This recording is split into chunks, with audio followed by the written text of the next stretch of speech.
ফিরে দেখা, ফিরে দেখা, ফিরে দেখা, ফিরে দেখা।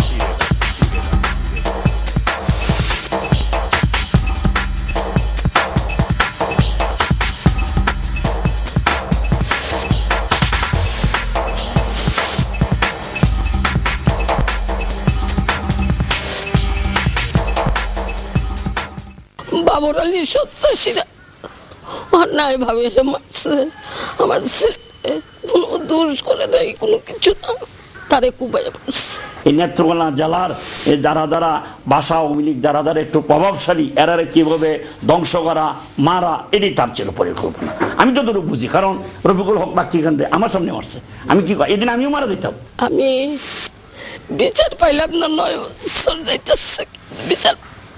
ওই যে দিন এই রফিকুল হক বাক্কি পৌর যুবলীগের সহসভাপতির যেদিন মারে, তখন আমি এবং আমার বন্ধু পৌর সাবেক মেয়র লতিফুর রহমান রতন দুইজন আমরা একত্রে এরে আমরা কোন রকমে এই একটা অ্যাম্বুলেন্সে করিয়ে দিয়া, ওরা আমি জানি যে ওরা বাঁচবে না। আমার ছেলের দোষ একটাই, আওয়ামী লীগ করতো।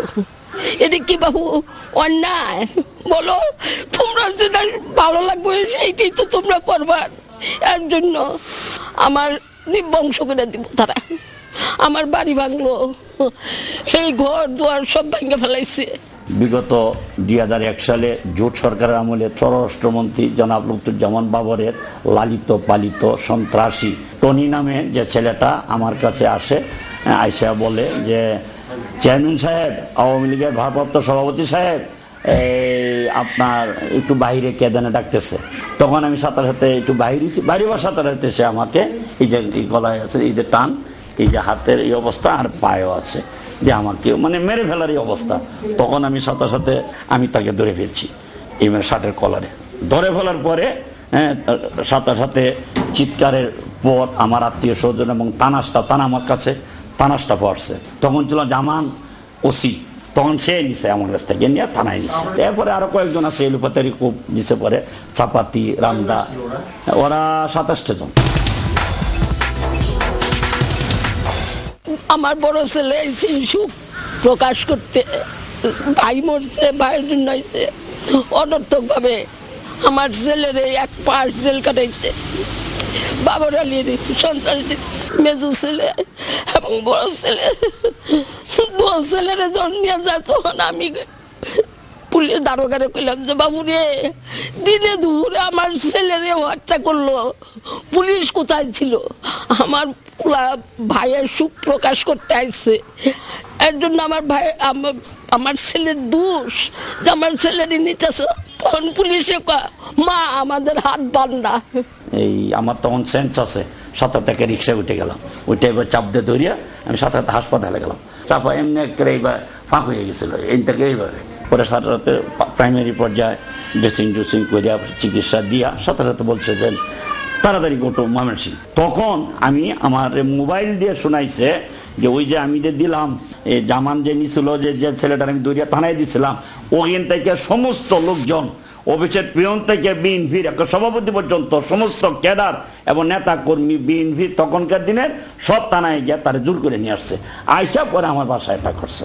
বাসায় অ্যাটাক করে আমার মা বোন আরো আত্মীয় স্বজন যারা ছিল অনেকে তো আহত হয়েছে শুনে আসছে। এরারে এমনি প্রাইমারি পর্যায়ে মারপিট, মানে আসবাবপত্র, ফার্নিচার, লেপ, তুষক, খাতা, পালি সমস্ত কিছু নিয়ে গেছে। এবং আমার অফিসে চেয়ার টেবিল আছে, এই টেবিলও ভাঙ্গা বর্তমানে দেখতে পারবেন। আমার অফিসের একটা আলমারি আছে স্টিলের, এটাও ভাঙ্গা দেখতে পারবেন। আমি 10-15 দিন এই ময়মনসিংহ হাসপাতালে ছিলাম, তাকে আবার আসছি এই মোহনগঞ্জ আসছি। তুই বাবর আলী এখন কই? আমার খুব ইচ্ছা করে বাবর আলীর সাথে দেখা করতে। আমার বুলারে তুই এইরকম ই করলে থেকে এই আমার স্ট্রোক করে মারা গেল, 2টা মুখ গেল। এখন ভয় দেখায় আমার এই ছেলেরে। আমি টাকা পয়সা সব লুজার হয়ে গেছি, এখন আমি নিঃস্ব হয়ে গেছি। এই টাকা পয়সা করে কেউই আমার দিকে ফিরে তাকায় না। তো মোহনগঞ্জে আসার পরে মনে করলাম যাচ্ছা তাকি আমার স্বরাষ্ট্রমন্ত্রী, আমার এরিয়ার, আমার এমপি, আমার মন্ত্রী হয়তোবা আমাকে একটা সান্ত্বনা কিংবা দেখতে আসতে পারে। উনি মোহনগঞ্জে আসছেন এবং আমার বাসার সামনে দিয়ে উনি পতাকা টাঙ্গাইয়া উনি যে আমাকে টান দিছে তার বাড়িতে গেছে এবং তাকে 10,000 টাকা বকশিশ দিয়ে গেছে। আমাদের কাছ থেকে চিকক ভবিষ্যতে আরেকটা দল আসলে যেন দেশ যেভাবে উন্নয়নমূলক কাজ হয় সেটা শিখুক, মারামারি হানাহানি কাটাকাটি সন্ত্রাসীরা থেকে দেশটা রক্ষা করুক। আমার এটা আকল আবেদন। মা হাসিনার কাছে একটা প্রার্থনাই যে আমার ছেলে মেয়ের নিরাপত্তা এইটাই চাই।